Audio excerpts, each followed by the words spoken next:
Friends, Romans, countrymen, lend me your ears, ladies and gentlemen. You are listening to the MC Lars podcast. This is episode 70.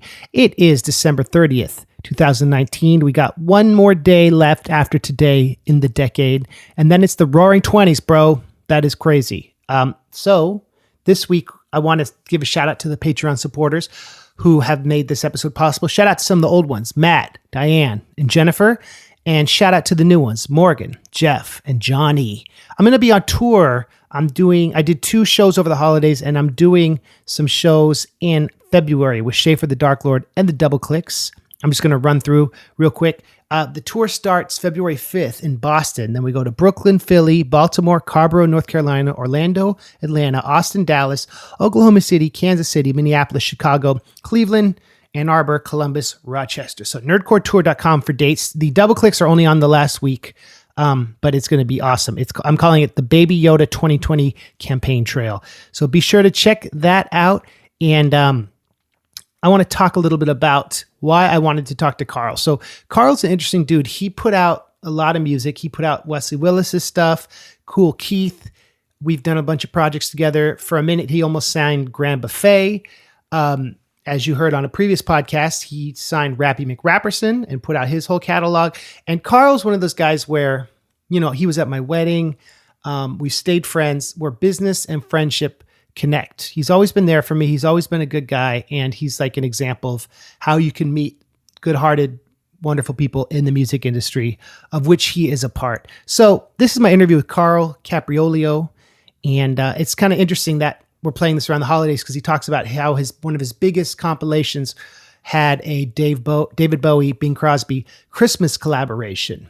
So he talks about that. And so this is my interview with Carl Caprioglio.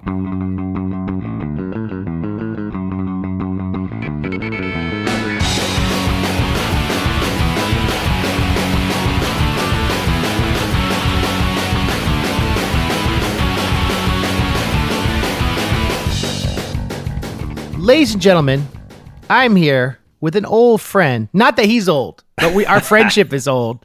And he's done a lot for me in my career. And he was at my wedding, and I consider him a good friend. Get up for Carl Caprioglio. What's up, Carl? Hey. I am doing fantastic on a somewhat rainy day here in Las Vegas. It doesn't rain often in Vegas, does it? No, we don't get a whole lot of rain. We get ridiculous heat. That is our big claim to fame, is 115-degree days where you open the front door and it's like someone is standing there with a blow dryer. Does it? I remember once, actually, speaking of that, we had a fun Las Vegas day, Warped Tour day off. We went and you took me to lunch, and we went and saw the Simpsons house in Henderson, right? Yeah, I tell people about that, and they go, that doesn't really exist. I said, yes, it does. MC Lars and I went and found it. It's real. And Matt Groening signed the sidewalk, like he drew a little Homer, I think, right? He did, but it looks like whoever owns the house now, it looks like they're trying to disguise it, maybe, that they just don't want that many people coming by and having a look at their Simpsons house all day long. So it's kind of blended into the neighborhood, but the sidewalk tells the real story. You wouldn't know necessarily unless you were looking for it, right? Yeah, exactly. And I had no idea. I'd lived here for years, and I didn't know until you told me. I guess it was to promote this development, as Vegas was, I guess, when was that? The 90s, maybe?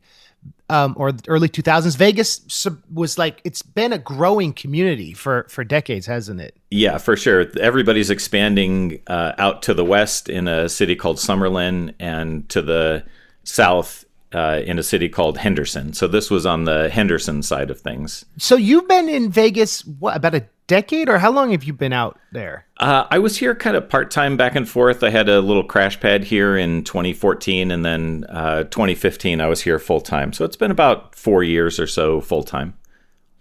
It just seems like it's a trend for people who are creative, entrepreneurial people like yourself to have been decentered by like all the, well, just California is a hard place to maintain a business as a independent business owner, and like people moving to Oregon, people even moving to Northern California. It seems like it's a smart move to not stay in California. I don't know what brought you to Vegas, but it seems like it's a trend with a lot of my friends leaving the state. Yeah, I hate to start off on a negative note, but LA was getting to be a little bit too much for me. It's very overcrowded, and like if I was taking a lunch meeting in Hollywood, I would have to budget 90 minutes or more to get there, and then 90 minutes or more to get back. And I was late to meetings that I left for 2 hours ahead of time, because you just never know. You could run into some crazy traffic, and I just didn't like the vibe. It was getting to be a little bit much. So people that move to more remote locations nowadays, I could really work from anywhere. I took a vacation to Europe for about a month and a half, and I decided I wasn't going to tell anybody I was gone, except my immediate family. My kids would have freaked out, but so no one really knew. I got into a nice schedule. I was in the south of France, so I would have the morning to myself, and then by noon or so, the emails and calls would start coming in, and no one knew where I was. It was fantastic. So I did realize that I could work pretty much anywhere, and now that everything is online and it's easy to connect without physically being there, it almost really doesn't matter where you are these days, and I appreciate that part of it. You're living the dream, Carl. No, I don't know about that, but I do love seeing people, and coming out to your wedding is a good example of how I decided to keep in touch with the people that are close to me in my life. And even though I am a bit remote, and people take vacations to Vegas all the time, so I see family and friends as much now as I ever did. But it's usually they're here for a wild weekend of drinking and debauchery, and I have to go back to work. So it's I do get to connect, and part of my promise to myself was that I was going to spend more time going on excursions with people and spending quality time with them rather than just kind of the day-to-day time. You know, that's something I always appreciate about our friendship and our business relationship, is that we've always made time to stay in touch, and you always care about the people you work with. And I think that's something special about you, Carl, that like you are not just doing it for the business reasons. It's not like you ever made much, if any, money working with me, but you've invested in our friendship. And like, I think that is something that, I don't know, I would say is kind of rare in the music business. I'll just go out and say it, that people keep in touch like this. So I've been super lucky where I've been able to work with some pretty big names that have helped to pay the bills. And in the meantime, I can work on projects that I personally care about and with people that I personally care about. And if there's anything I can look back on in my career, I feel very fortunate that I have that luxury, and it doesn't always work that way in business. Sometimes I have friends that are working with people that they absolutely hate every day. And, even not every project works out and is profitable, but in the big picture, things kind of work out. You do some things, you kind of grit your teeth and do them. And then other ones, I can't wait to do. Like all of the projects we've done together, whether they made money or broke even, it almost didn't matter to me because it was just part of the art and part of our friendship. And that means a lot to me. Hey, that's nice. Thank you, Carl. That's awesome. I want to dive into like your story, man, because I don't know. I know about your career as a person who started his own label and like went into the digital sphere, but I don't know much about your life. So where did you grow up, and like what got you into music when you were a young kid? Well, I was born in Inglewood, California, of all places, and my family lived nearby in Hawthorne, just a couple of blocks away from where the Beach Boys were at the time in the 1960s. Hey. And we pretty quickly moved to Torrance, which is a little suburb of LA near the beach, a little southwest of LA. And the way I got into the music business is pretty roundabout. In high school, one of my good friends, Scott Ramsey, had a DJ business, and he was DJing parties and that sort of stuff, and he was working with his dad. And at some point, his dad just was no longer interested in kind of the grind of DJing backyard parties for $50. So Scott told me, hey, if you buy a truck, we'll be business partners. I'm like, okay. So I did. So I bought an old Ford van with a 3-speed transmission that you shifted on the steering column. And we started doing house parties, and we were playing mostly kind of 80s new wave stuff because we were big K-Rock fans at that point. And then at some point, we had 2 gigs for one night. And we're like, okay, what do we do now? So, all right, let's cobble together another sound system, and I'll go do one and you go do the other. And things just started growing from there. We ended up doing weddings and more sophisticated bookings. But the pinnacle of the business for me, and what eventually led me into the record business, was we started to develop relationships with the local radio stations in LA. And we were the official mobile DJ service for 92.3 The Beat, Power 106, and K-Rock.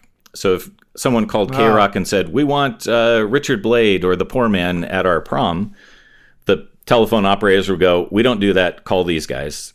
And they would call us, and so we'd provide the sound equipment, lighting, wireless microphone. The DJ would show up in bare feet or whatever. We would just hand them the microphone, and they would do their thing for the middle 2 hours of a 4-hour gig, and we would do all the rest. And the DJs loved it. They didn't have to lug around equipment or choose music. They could do as much or as little as they wanted. So the company got pretty big doing that kind of stuff. What was it called? It was, the original version of it was called Amnesia, of all time. But the wedding clients were very worried about a DJ service called Amnesia showing up at their wedding. So we did weddings and stuff like that under the name DJs to Go. It's kind of like a little bit more of a McDonald's approach to things. But eventually the DJ biz just wasn't really for me and kind of became a chore. And Scott and I had different ideas about how to move forward. So the business was much more sentimental to him. So I sold my half to Scott, and I used that money to start the record label. And that's how the label got started. And the last thing I did with the DJ business before I left was I converted all the sound systems from vinyl to CD, which was all the rage in 1992. So I knew exactly what was not available on CD in 1992. So I started the label to just release what I could not find on CD. And we had to buy German imports and all these other imports just to get the songs we wanted. So the label really started out just to fill that need. And my earliest releases were like dance remixes or dance versions or extended versions of all those 80s K-Rock hits. So you kind of started like Dr. Dre in Southern California, DJing parties, and then going in to start a label with like some of the stream money from that. That's interesting, man. We are both from the hood, you know. But like that's cool that you saw a hole in the market, and as the technology was shifting, you realized what the market needed, and through your love and like encyclopedic knowledge of music, that was kind of what launched you. And so Carl, what year are we talking about? Is this like late 90s? This was 1992. I think I put out my first record in late 92. And when I think back on it and I go, what an idiot. I put out like 80s greatest hits CDs at a time when no one wanted or cared about the 80s anymore. It was 92, but DJs still wanted that stuff, and CDs were everywhere, and people were kind of rejecting vinyl, as funny as that sounds nowadays. That no one, and vinyl was very difficult for a DJ because if you had a bumpy dance floor or whatever, mobile DJs had a hard time with that aspect of the logistics. Because records skip and CDs were much easier and smaller and less backbreaking. Lighter. Yeah. So when you would DJ with vinyl, how many crates would you bring to a typical gig? That sounds crazy. If it was a house party, we would bring, I think if you're thinking in terms of milk crates, we had our own kind of custom crates, but we would bring maybe 6 crates. And for a wedding, we would have a separate crate of like 40s music and 50s music because there's a pretty wide range of ages at weddings. So I learned Glenn Miller's greatest hits, Elvis, everything I needed to know to DJ a wedding and make the parents of the bride happy. That's good. Knowing your audience, right? I don't know if you know this. You probably don't. Back when I was like 13, I got this book about like how to make it in the music business, and they had addresses of labels in the back. And I remember I sent like probably 30 tapes to all these labels, and I only got 2 letters back. One was from Select Records because I knew they did the Jerky Boys, and the other was a really nice letter from you and Oglio saying thank you for submission. We are something about how you guys had a lot you were working on, but like wishing me luck. And it was like such a nice letter that I kept it. And I never told you that story. No way. Because do you remember like sending out letters like that? Because I imagine you probably mailed it.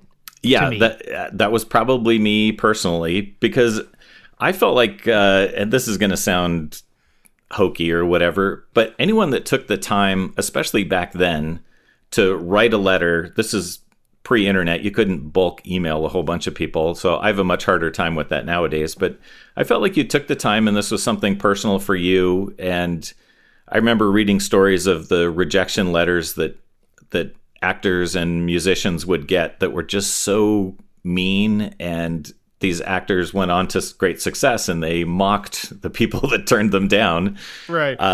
And I thought, I just don't want to be that guy. I want to be the guy who's encouraging. And even if it's not right for me, and legitimately, we were probably just overwhelmed with what we were doing. And taking a chance on new music is sort of an expensive endeavor. So depending on what year it was, if we were involved with Brian Wilson or Cyndi Lauper or something like that, for a small company, all of our attention was focused on those artists at that time. So we didn't take too many new music chances depending on the timing of it.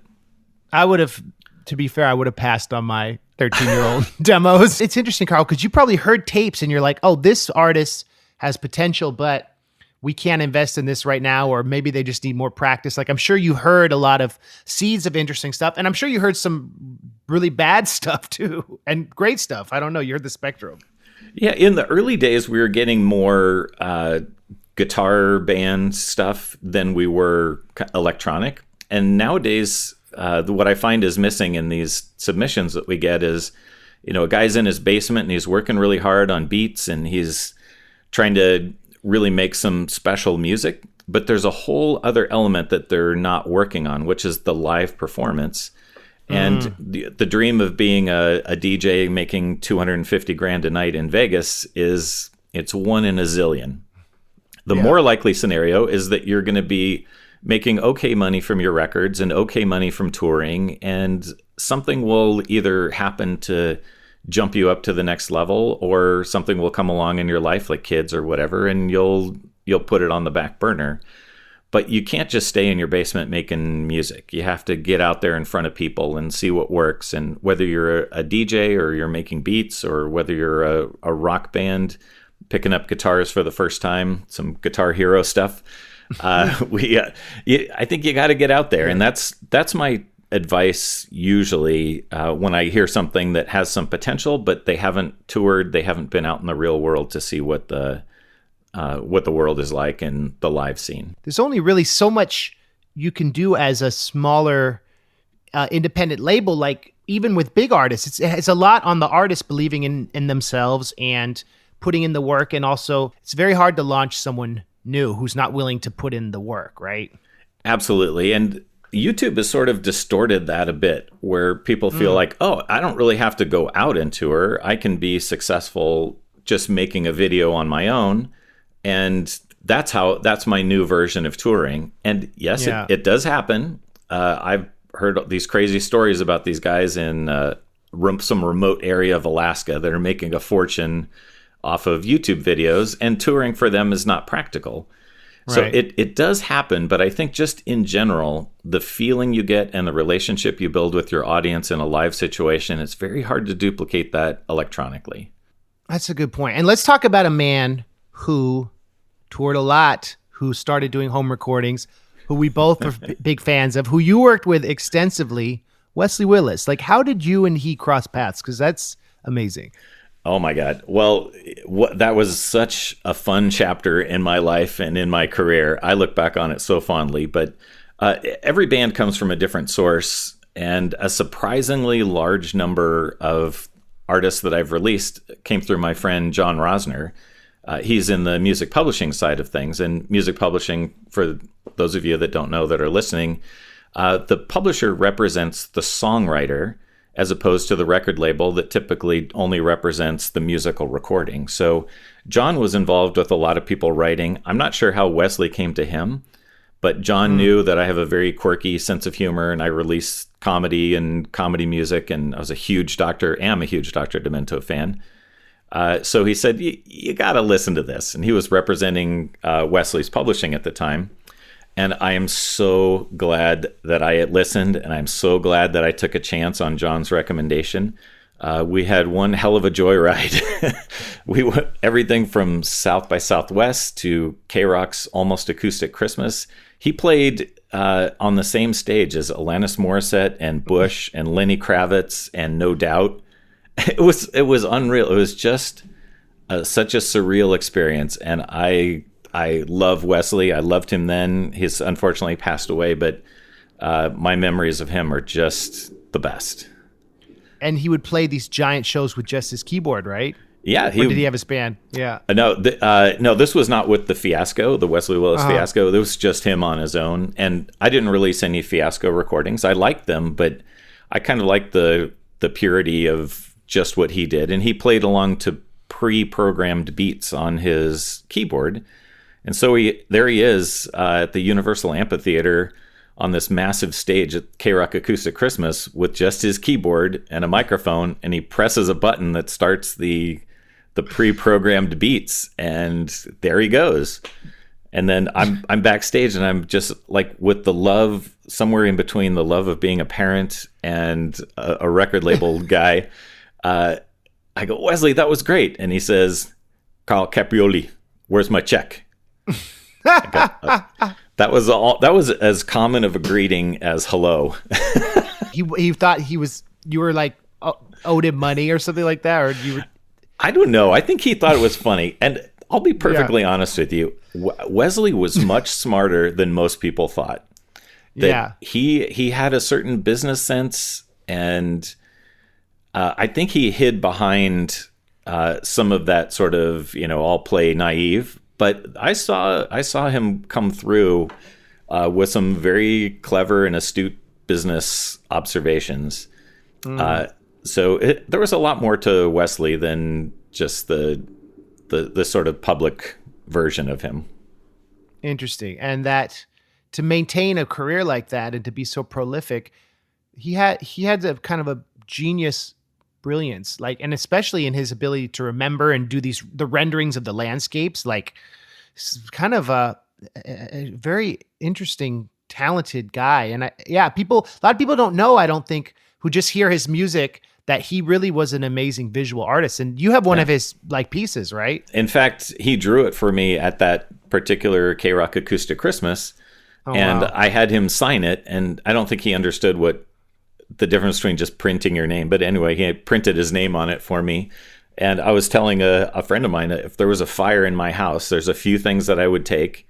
My laptop is one. And with that Wesley drawing, he drew it just for me in front of my eyes, backstage at the Acoustic Christmas. And I've cherished it ever since. I probably spent more money on what do they call it, UV glass for the front of it so it wouldn't fade and all that. I treasure it. How did you connect with Kool Keith? Again, my friend John Rosner said, you got to listen to this guy. And I was a little familiar with the Ultramagnetic MCs, but John Rosner recommended Kool Keith as well. Come to think of it, I better amend my will and give a little something to John Rosner in there. But yeah, that was a fun ride too. And rap really wasn't my thing, but because Keith is kind of quirky and fun, that it fit in with the quirky and fun vibe. I was working on Sparks Records at the time, and people were saying, well, how can you possibly be a label that releases Sparks and Kool Keith? I said, well, they're both quirky and smart and unique, and I like them both. That's the common denominator for everything I've done, is that I like it. And also comedy. You've released a lot of very successful comedy records too. And would you consider that a different branch of the label? Do you brand those differently? In retrospect, I probably should have, because in the early days, people would buy every single thing I released. And just if it came Sub Pop is probably the best example. That if they're a great curator of music. They have a very narrow vertical that they release, and you can trust what Sub Pop is going to put out. And there are many labels that are like that, but I was really I didn't have a label mindset. I just wanted to put out music that I liked. So I probably should have broken off comedy into a separate label, but I didn't. And one of the reasons why I didn't is it kind of happened quickly, almost by surprise. In the end times of the DJ business with my friend Scott, he would listen to Howard Stern in the morning, and I was listening to K-Rock, Kevin and Bean, and I was listening to Mark and Brian on KLOS, and I just could not get why he liked Howard Stern so much. But over time, I got used to it, and as I was listening, there was this guy, Jackie the Joke Man, who was the head writer on the Howard Stern show.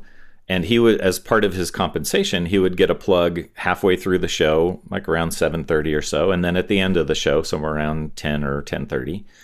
And so I remember hearing these plugs, and his CDs were only available through mail order.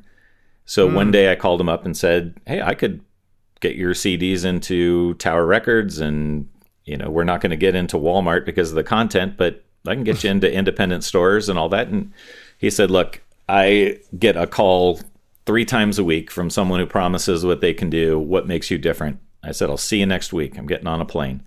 So I flew out there, and that was the beginning of a very long friendship that continues to this day. When he comes out to Vegas, we spend time together.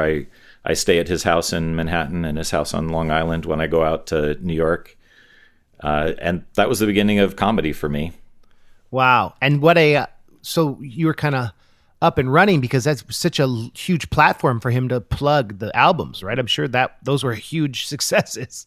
Oh, they were very successful. We had we moved a lot of CD units back in those days.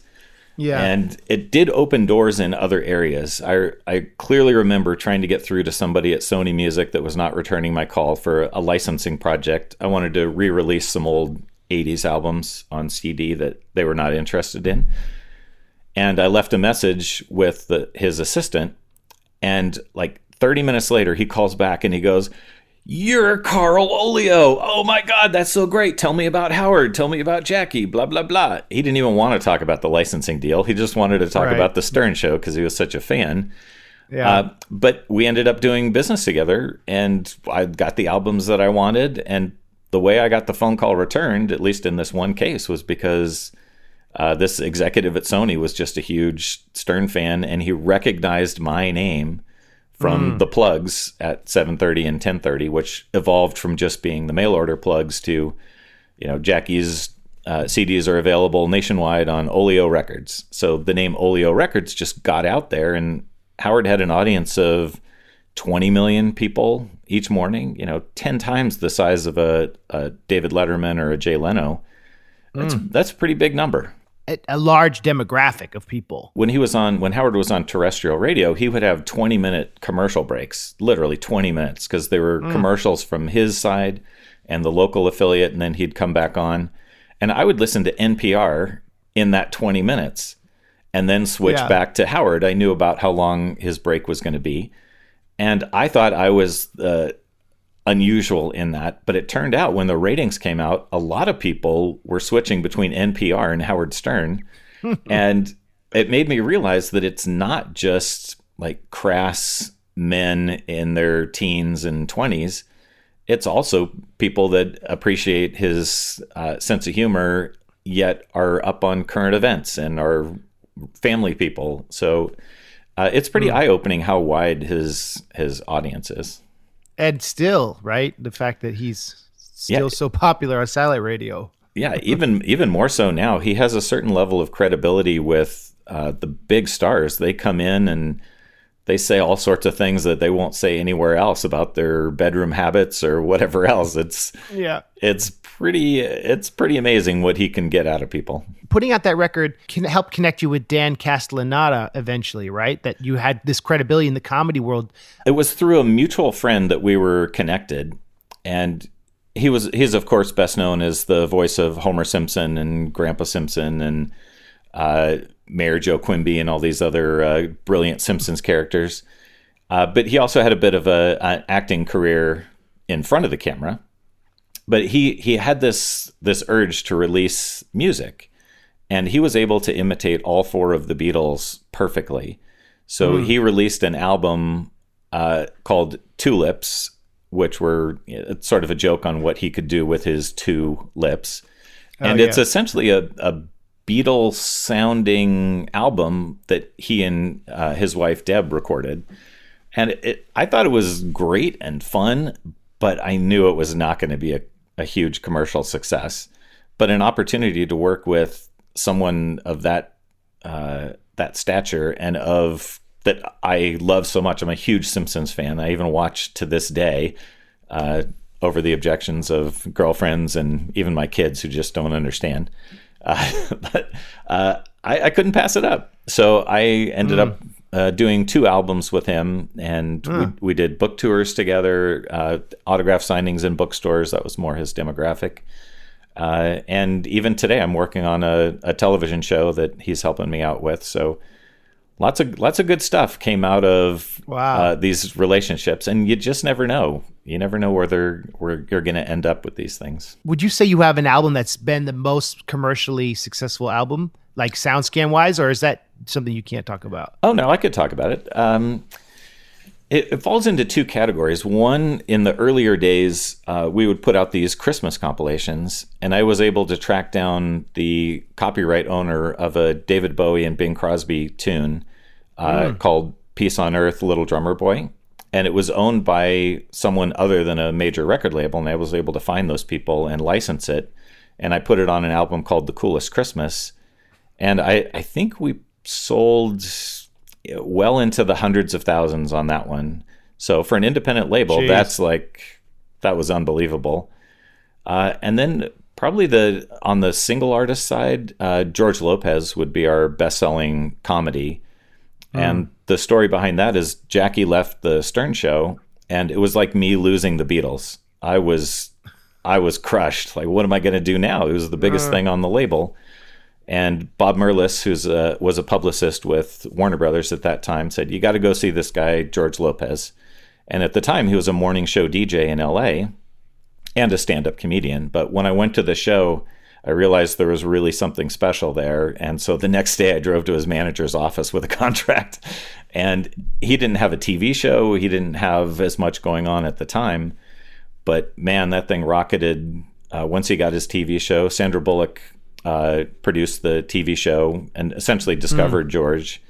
And that ended up being our biggest record or records with George. That's awesome. Yeah. What would you say now, like on a quarterly basis, what percentage of income is digital and what percentage is physical? Roughly, if you can guess. Yeah, I'll just say roughly, it's probably 90% digital. And the CD sales that we have are mostly overseas. We just finished a licensing deal with Sony Japan where they're still interested in our band Beatallica. Because Beatallica, we even toured there. We went to Tokyo. So Beatallica has a certain something overseas, and they still sell on CD. So I'm not sure how that all clicks or why, but overseas CDs are still selling. And of course, vinyl is having a resurgence, and that's up and making up part of that 10%, probably less than 5% for my label, just because the kind of music we put out isn't really sort of that collector feel that people want to get with vinyl. We've done a few vinyl releases together in recent years. The Zombie Dinosaur LP and Jeff Sessions, right? That's right. And coming up with Dewey Decibel. And I always love, Carl, when I go to a town and I go to the local record store and they have it. Whenever I work with you, when I go on tour to a record store, they're going to have it in stock. It always makes me so happy. So I just wanted to say that on record, thanks. To speak. It's a great feeling to see that on tour. Well, I'm never happy. I go into a record store and they have the record and I go, why isn't this selling? And I go into a record store and it's gone. I go, why don't they have it? I'm never happy. Yeah. What I always wondered if you were own a label and you were to shoplift your own album, could you get away with it? Probably not, right? Because it's still stealing, but it's your album. I don't know. You know what? Technically, it is on consignment with the record store because they could return it. So in some weird, twisted way, it still is my property until it's sold. But I don't think I would take that risk. Depends how fast you can run, right? Not that fast at my age. So Beatallica, that's a great transition because I had some questions about them. I've learned a lot over the years about parody law from you. And their work is interesting because for fans who maybe don't know them, it's like a mashup Beatles and Metallica. And it's very clever and very like funny and very dedicated to the joke, but also musically very well produced. And it must be clearing those and orchestrating that, as much as you can talk about, that must not be an easy feat.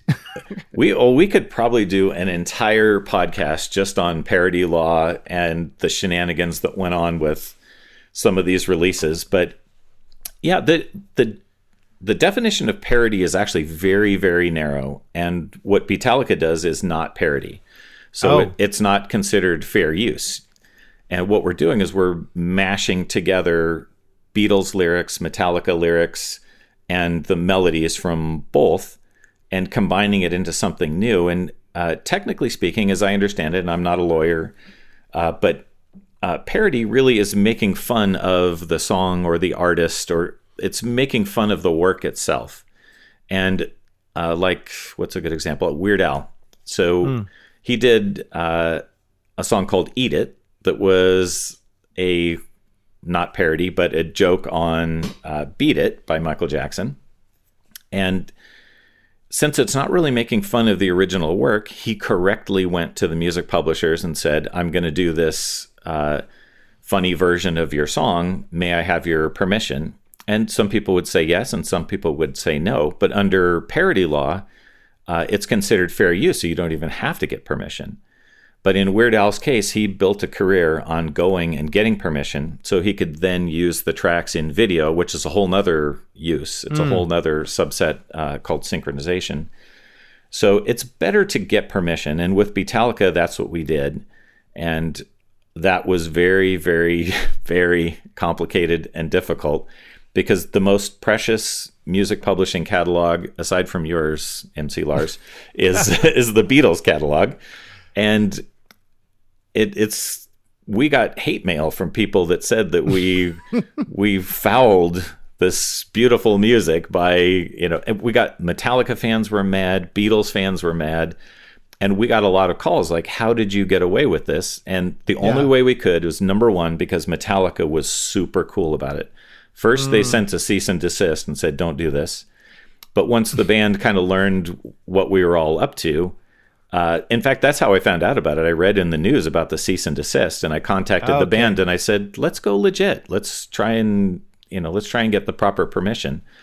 And Metallica became a fan of Beatallica, even invited them backstage to shows, and they agreed. I can't disclose the terms, but they agreed to a very favorable situation with us for their side. But then now we have to go and clear the music through the Beatles publishing catalog, which was owned by Michael Jackson and his company called Northern Songs. Well, Northern Songs was the publishing catalog, but Michael Jackson now acquired it, and Sony invested the money into the catalog. So there was a lot of debt there, and I'm not sure, but I think that they saw this as a way to generate some revenue and to help recoup some of their investment. So much of it had to do with timing, that we were asking the question at just the right time. So we ended up doing 3 albums with Beatallica, and we got all the proper permission. When we went back for the 4th one, and I won't name names, but somebody at Sony said, I will never grant permission for another one of these records again. In fact, I'm going to dig through the archives and find out how this happened in the first place. And if there's any way I can stop it, I will.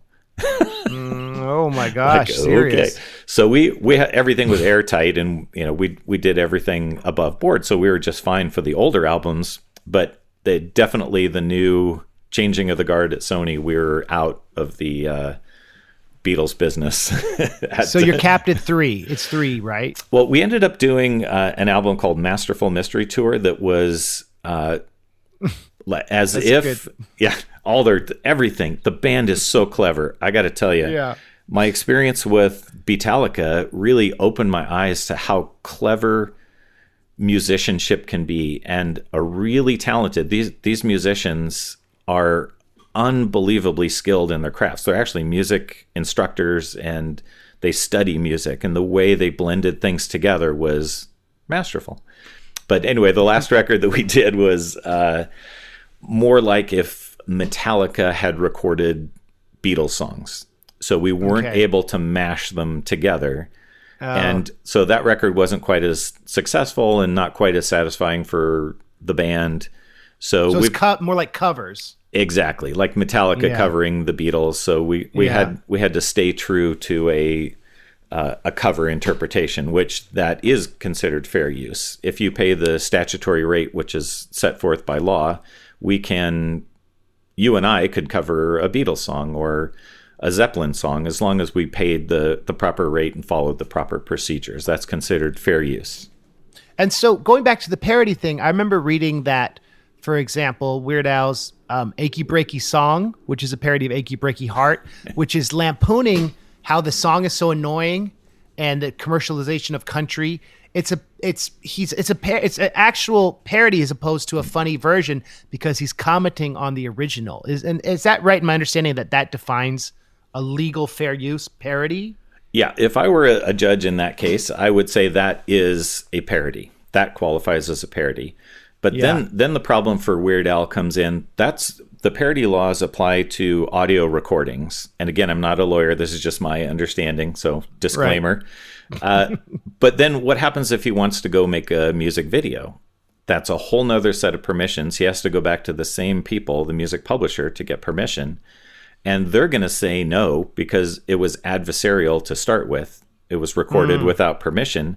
So Weird Al wisely says to the music publisher right in advance, this is going to be a song. I want to clear the music video. And before I go through all the time and expense to do it, I want to clear the rights to record the song and to use it in a music video and synchronization. And that was the... Oh, sorry, go ahead. Yeah, that's why, even though maybe it is parody, he and his people are very smart to go out and get all the proper permissions and pay the proper royalties. That's what happened with the Eminem Couch Potato Lose Yourself parody because Eminem denied the use of a video. So that's interesting because it's a different synchronization legality. And I never realized that they were separate, but that makes sense. And I guess that's what happened with that poodle hat thing. Exactly. And that's what he's trying to avoid. So a synchronization license is at will. You can say yes or say no, or you can demand any amount of money. Whereas a compulsory license, a mechanical license is set forth, the amount is set forth, and it can be, you can record anyone's song as long as you comply with the rules of the statute. This is a very educational podcast because I know a lot of content creators are listen, and that's cool. You can lay it all out, and it's now though with YouTube. I don't know how. I mean, most YouTube parodies probably did not get permission, and so it's interesting. But well, that's a whole nother conversation. Like the rules change, so what can you get away with? But now YouTube demonetizes parodies too, so. Yeah, you could pretty much upload anything you want to YouTube, but if the copyright owners, either the visual content, the songwriters, which is represented by the music publisher, or the record label, if any one of those three object, they can tell YouTube that they want to take it down or to participate in monetization. So you can upload almost anything you want, but you're running the risk of one of those three coming up and saying, hey, you stole this from me. So in my experience, there's very little enforcement beyond YouTube just taking something down and you get a black mark on your YouTube account. So you don't want to do that too many times. So if you're an artist and you really believe in the song, you've done something very creative, I would encourage you to get permission. And if you can't get permission and you just decide to say, forget it, I've got nothing to lose and upload it to YouTube, that happens every day. There's so much content uploaded to YouTube, it's hard for them to keep track of. But eventually, and if it gets enough traction, you're going to get a phone call or an email from somebody. Or all the money you think you'll make will go towards the people you lampooned, which is fair because it's their song, really. Right. Yeah. There's definitely a balance, but you can make your life a whole lot easier if you just seek out that permission. And in my experience, even as a little independent label, they're usually willing to give you an answer. You don't get stonewalled too often, but we have been rejected by some of the biggest names in music, I'm proud to say. Hey, so in Yesterday, there's a scene where Ed Sheeran recommends "Hey Dude" instead of "Hey Jude," and I wonder if he heard the Beatallica, or that's just was an easy coincidence. Like, have you seen that movie? What did you think? Well, I had no idea the reference was in the movie until I'm sitting there in the movie theater. And when that part came up, I jumped out of my seat. I couldn't believe it. Right. Because what are the chances? So I immediately texted the band and said, "Did you guys know?" And they had just recently found out that it was in the movie.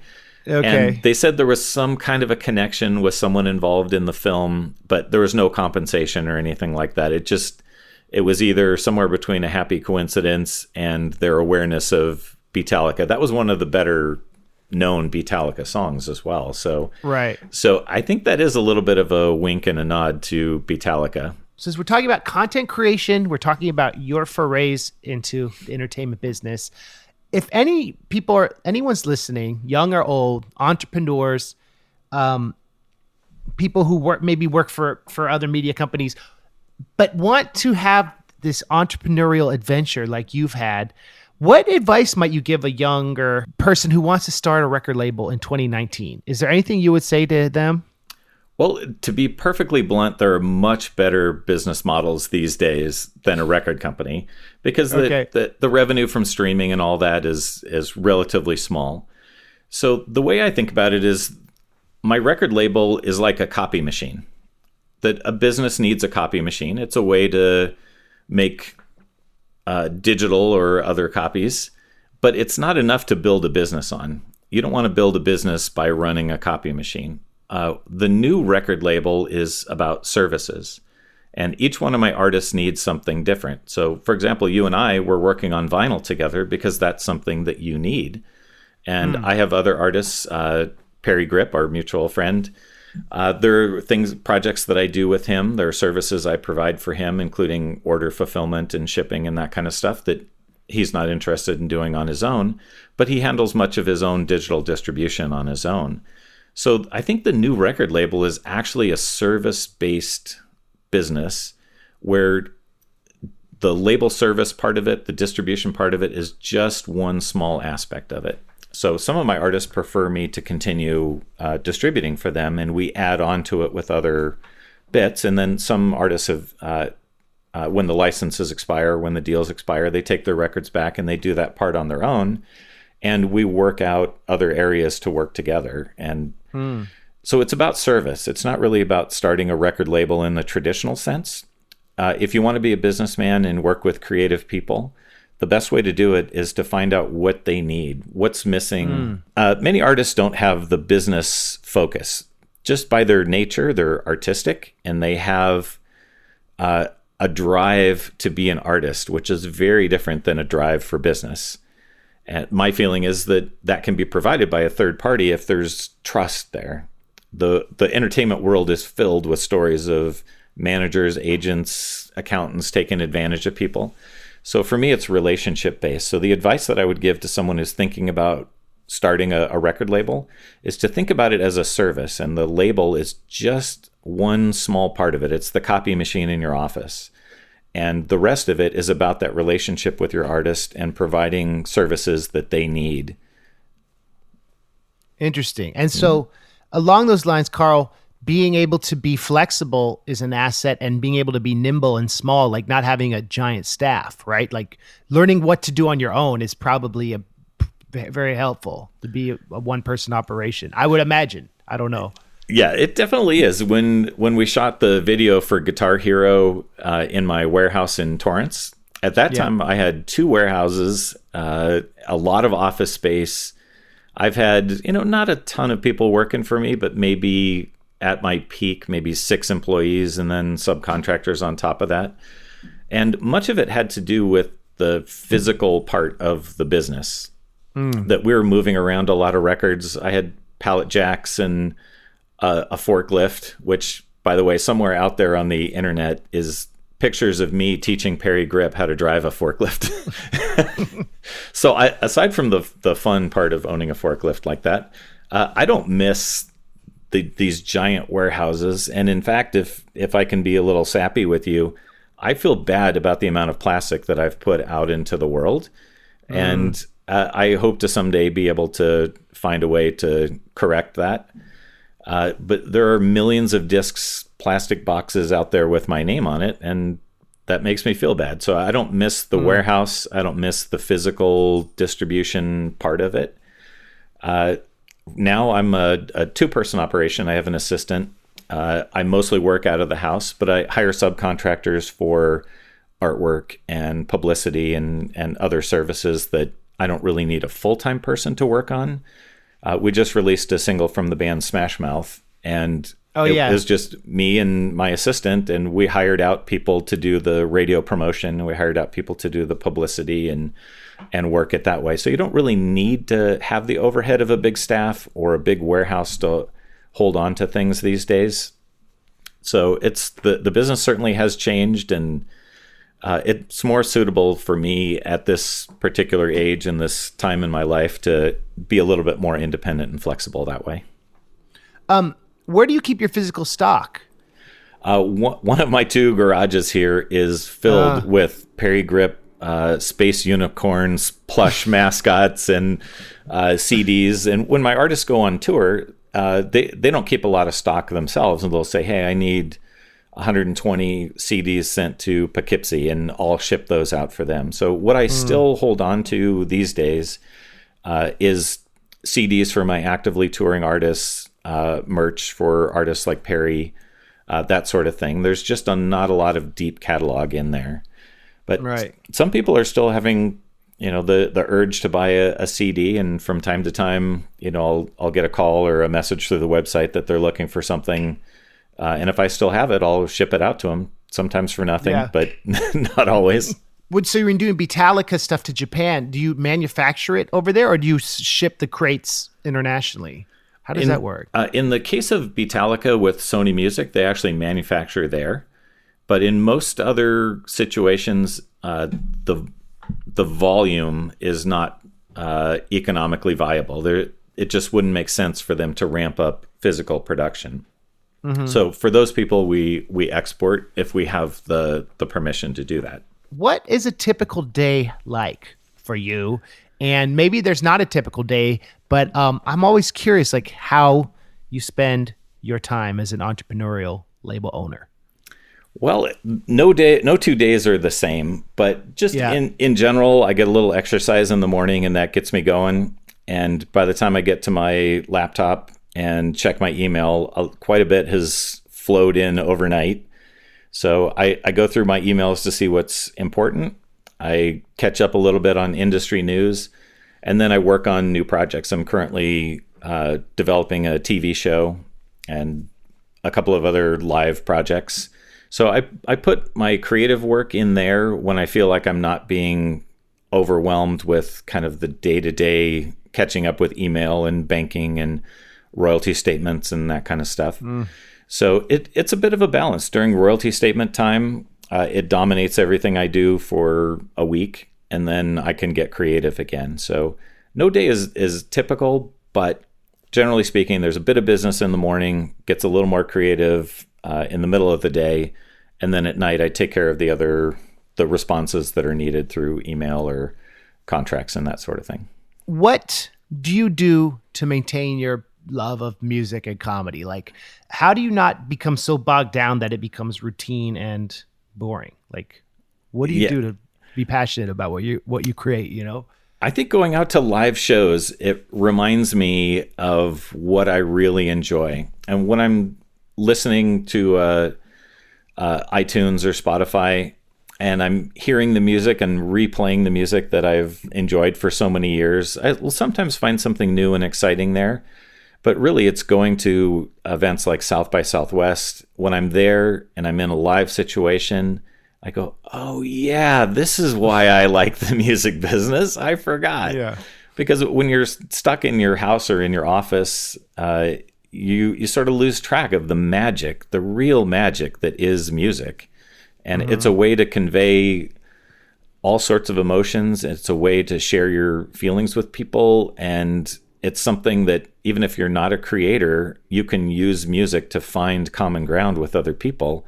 And in a vacuum, in your own space, there really isn't that camaraderie, that sharing. But when you're at a live venue, whether it's a stinky little punk club and you're exchanging sweat with the stranger next to you, or whether you're in a theater seated in a comfortable seat enjoying the music of Brian Wilson, there is that camaraderie. And that's what keeps me going in the music business. It's getting out and seeing live performances and being reminded of the magic that is the music business. So, and that is the human element, right? Like the fact that music is really communication, and to share that with other people in a physical space, that's what it's all about, right? And that can never be replicated. Absolutely. And that's the part that sometimes gets lost with working in your basement and putting together the perfect beats. How is that going to work for other people? And I think the greatest art, whether it's a painting or a song, it stimulates something in you, and it's something that's enjoyed outside of your basement. So my personal feeling is the live setting is the best way to have that experience, and it is what makes us human. It's sharing that art and sharing these experiences. And again, I'm so privileged. I'm so fortunate to be working in this industry, and fortunate to be working with people like you and helping share your art with the world. That's what it's about. Thanks, Carl. That's sweet. And same. And I'm glad that through I've been doing it not as long as you, but I've been doing it a while. I've been 16 years touring and putting stuff out. I'm grateful that I've been able to select a group of people and work with people I consider friends, and people who I actually like as people, and creating this family in the industry that I think is hard to do. And I think not many people are fortunate to be able to maintain these long friendships, and people and bands I've toured with, and and people on the business side and the music side and producers. It's just, I feel special about that. And I was thinking today how the blessing of music is everything external to it. Music's great, but the human element and the stories and the friendships are really what make it worth it, because neither of us are in it for the money necessarily first. Well, it's nice to make a living, but certainly the most satisfying part is exactly what you described, and why I would fly across the country to be at your wedding on your special day, because I have that connection with you. I feel like it's more than business. It's more than music. I feel like we're friends, and I try to have that same relationship with all my artists, some more than others, but that's the magic. We're going to post this in a few weeks, but is there anything in 2020 you want to plug or talk about, or is it all secret? I just wanted to give you an opportunity to plug anything you want. Well, I am working on a scripted sitcom at the moment. So if anybody out there in the podcast MC Lars world can help with that sort of thing, that's what I'm working on next, is getting that shopped. That's cool. So TV is the next chapter. Yeah. And also a live show that I'll have to talk to you about sometime soon, once I can reveal more details. But moving a little bit more into the live space and possibly television. So you'll probably stay in Vegas. Does it feel like home? It does feel like home. I don't know that I'm going to stay here forever. It's a very business friendly state. But it also is lacking a little something, and I can't quite put my finger on it, but there's a lot of people that are in transition here. They're coming from somewhere, going somewhere. It doesn't really have that sort of settled feeling for me just yet, but I lived in the same place for 50 years, so it might be hard to get a settled feeling here after only 4 years. So 50 more. Yeah. And then you'll move. Yeah, right. Do people, this is unrelated, but do people, Vegas residents, go like get lunch on the Strip and hang out and walk there? Or is it kind of like that's kind of touristy and that's not really where you spend any time? Well, the Strip is expensive. A beer on the Strip could cost you $15, and the same beer at a local pub could cost you $5. So that, and now the big casinos are charging parking. So on top of that $15 beer, you're going to pay $20 to be there for 2 hours. So it's really not a locals friendly place. So the locals quickly learn about even if you're a gambler, there are plenty of local casinos that are not on the Strip. So generally speaking, the locals stay away from the Strip unless there's some really good reason to go there. So if you have friends in town, you might go, but it's like, it's not where you hang out. That's good. That's interesting. That's what I was wondering, and that makes sense. Yeah. Well, a Cirque du Soleil show, when family comes to town, then they really want to see the Beatles Love or another Cirque show. I'll brave the Strip. And my dad came to town recently, and we went off to a restaurant that was on the Strip. So there are reasons to go, but just not on a regular basis. Where can fans follow your updates and social media? Like, do you have any Twitter, or where do you recommend people who want to know what Oglio Entertainment is up to? Well, we've got our Facebook page. We have Twitter, which is @Oglio, and Instagram, which is also @Oglio, and it's spelled Oglio. And you could follow our latest and greatest on those social outlets. That's awesome. That you kept it uniform. That's rare. I was an early adopter, and if that's another bit of advice for someone who's starting a label or getting into it, adopt everything. I was an early adopter that's how I got I got awesome domain names, because I was an early adopter on the internet. As soon as I heard about Instagram, I signed up with my personal name and with the company name. So as soon as you hear about these things, sign up. It doesn't cost you anything, but you lock in a really cool username that way. And also, you're an early adopter with the transition of digitizing rare records. I mean, hard to find records. An early adopter and like fulfilling that marketplace. So being able to know about the proprietary platforms and technologies and changing like media, those are all really helpful tricks that you've capitalized on for decades. Maybe just being lucky. I'll count it. Some luck, some timing. But all in all, I feel fortunate just to be surrounded with people that help me realize these things. How many years then would you say, starting from when you started Oglio Entertainment, how many years would you say that is? Do you know? Started in 92, so we're in our 27th year. Wow. That's a lot of years. Most labels, I can't, there's probably not a lot of labels that have been around that long. No, that's true. They usually get swallowed up or move along to something else. But we're still plugging away, not releasing as much as we used to in the heyday, but we're still around providing those services to our artists. That's what's up. Well, Carl, I appreciate you being on today's episode and all your wisdom and kindness. Thank you. Oh, absolutely. My pleasure and my honor. Thank you so much for having me. Dewey Decibel is coming out on vinyl, distributed by Oglio. Needle Juice is the manufacturer, I think, and that will be in stores this 2020. And be sure to check out Carl's social media, Oglio, to find out everything else they're working on. And that's what's up. All right, cool. Oh, let's end with something. Like, is there a song that you've released that I didn't ask you this, but maybe there's a song we can play that you particularly are fond of that we can end the interview with? Because I always like to end with a song that connects to the interview. I don't know. My absolute favorite song of yours is Guitar Hero Hero. Can we do that one? Yeah, let's do that. That's sweet. And this has a video that we filmed at your warehouse, and you were hugely helpful. This video wouldn't have existed without you. So I appreciate you wanting to play this. Yeah, my daughter Casey was a Guitar Hero fan, and my son Kevin is even in the video. So it's a personal experience as well. Wait, Kevin, is he one of the kids in the playground? Yeah. Oh, he was young then. How old is he now? He's 21. College? Yeah. Oh, yeah. Oh my gosh. I know. He's studying engineering in college. Who would have known? That's what's up. Okay, well, this is Guitar Hero featuring Parry Gripp and Paul Gilbert. Yes. Two legendary, amazing artists. So, all right. Thank you, Carl. All right. Thank you.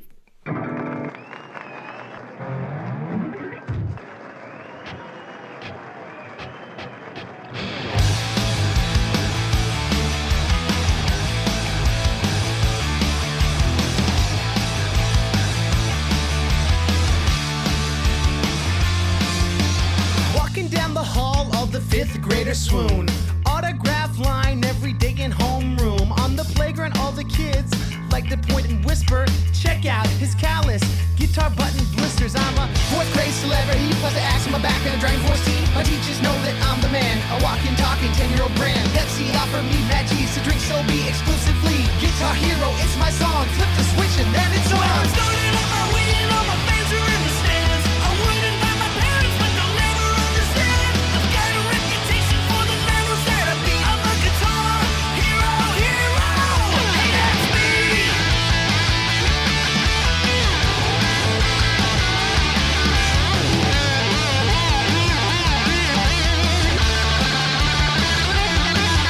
They say Robert Johnson sold his soul to the devil. I can beat through the fire and flames on expert level. Raw/slash rocks the strip up and down LA. I push multicolored buttons on a stick all day. Dimebag rock that dope harmonics. My 5 buttons are electronic. Clapton spilled his heart on Layla. I go playa. Hendrix lit his strat on fire. Generations were inspired. One day my songs could do the same if I wore someone tainted to this game. I'm a player, I'm a hero, I'm your rust a little man. Invited to my homework where my teachers understand. Can really spell the note in every gig I learn for free. I'm a guitar hero. Beating Call of Duty doesn't mean your aim is good. Beating Wii Golf doesn't make you Tiger Woods. Beating apples to apples doesn't make you a farmer. Watching UFC won't make you any harder. Friends off MySpace won't make you a musician. Beating Operation doesn't make you a physician. Watching CSI doesn't make you a detective. Playing Mario Paint doesn't mean you have perspective. Beating Gears of War doesn't make you Winston Churchill. Quoting 90 sitcoms won't make you Steve Urkel. Grand Theft Auto doesn't make you a player. Playing Sim City doesn't make you a mayor. Beating Rock Band doesn't mean you rock. Beating Tony Hawk doesn't make you Tony Hawk.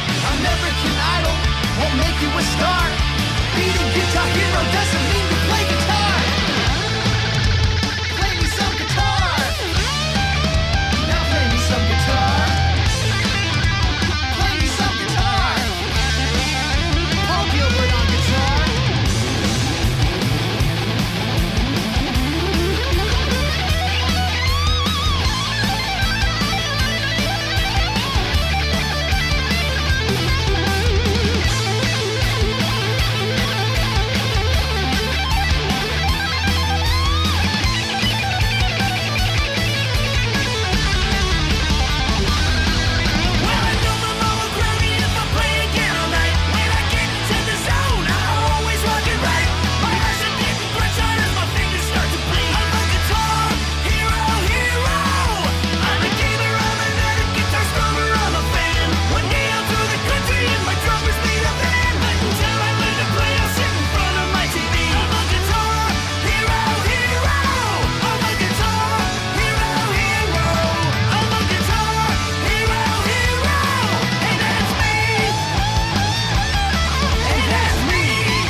That was Guitar Hero. Beating Guitar Hero Doesn't Make You Slash, featuring Parry Gripp and Paul Gilbert. What a lineup.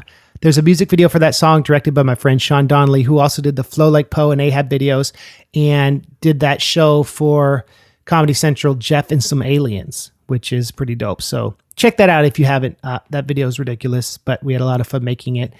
And now it's time for the MC Lars Patreon Larson of the week. This week we have an old friend, an old collaborator, one of my best buds in the world, a dude I went to college with, my friend DJ. Take it away, DJ. Hey, man. This is DJ. Just wanted to call in and share a memory with everyone. We've been friends for 18 years, which is literally half of my life. So obviously there's more than one memory to choose from, but this is just one that will always stand out in my mind. So this had to be around 2003. We're at Stanford mixing a track in one of the Karma studios, and I'm sure you remember that not just anyone could get into the Karma studios. You had to be enrolled in, some Karma related class. Then and only then would you get special ID card access, which would unlock the door to all the studios. So lucky for us, I had a key card, which meant I was able to get you into the studio to mix this track. So anyway, it's about 1 a.m, and I hadn't slept in over 24 hours at this point because not only is it finals week, but I had also been up the night before finishing the mix on a completely different album for Infinite Records, which was this cool student-run record label that I was a part of. Needless to say, I'm exhausted and barely hanging on as we slowly chip away at the mix, which, by the way, I don't even remember which song we were working on. I know you do, though, because your memory is insane, so please remind me next time we talk.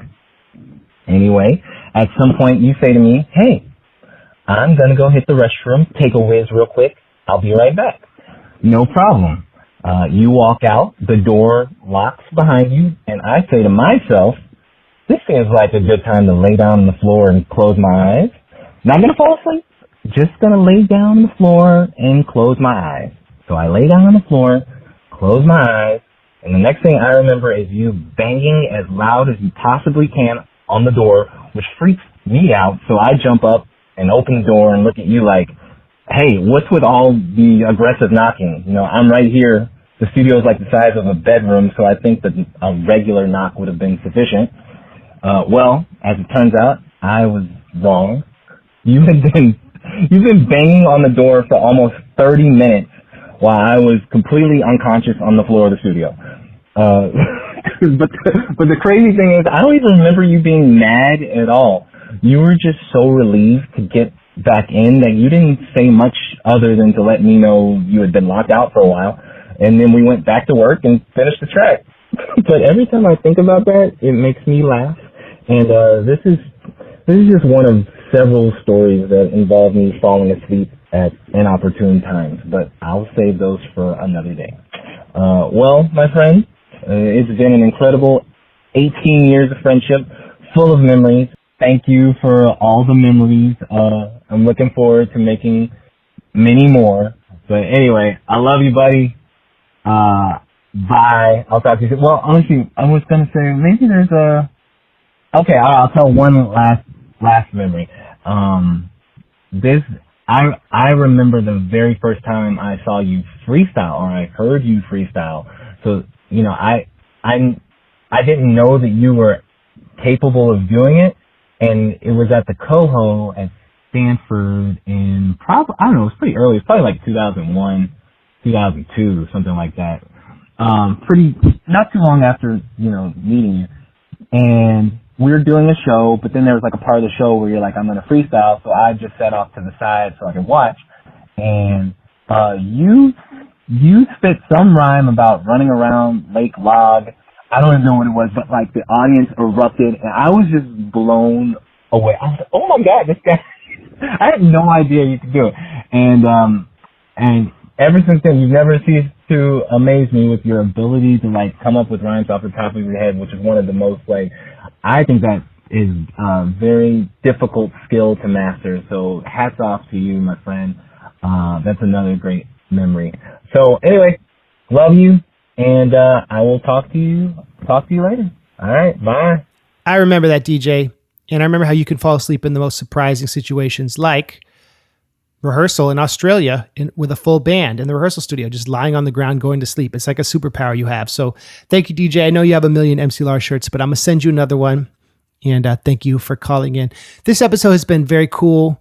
I want to talk about real quick a documentary I saw this year that was really interesting. My favorite movie of the year, definitely. It's called Everybody's Everything. And it's the story of Lil Peep. And it's interesting because, I came up in this underground hip hop world that was where I was sampling these emo bands and referencing the punk culture I came from.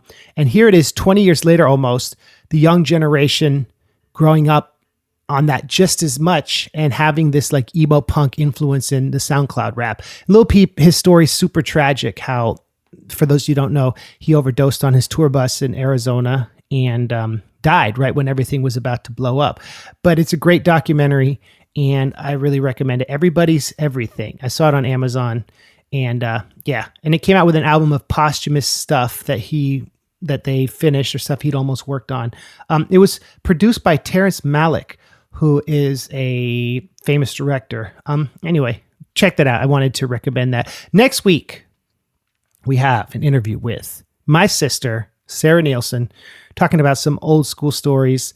Very cool to have her on the podcast. So I was home for the holidays. So she and I sat down and hashed it out, got into it. So check that out next week. Happy New Year, everyone. Thank you again for another amazing year of support and love. And I can't believe I still get to do this. Happy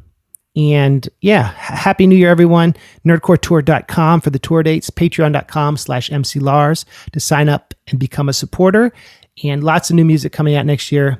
So thank you, everyone, and I'll see you next decade. Peace.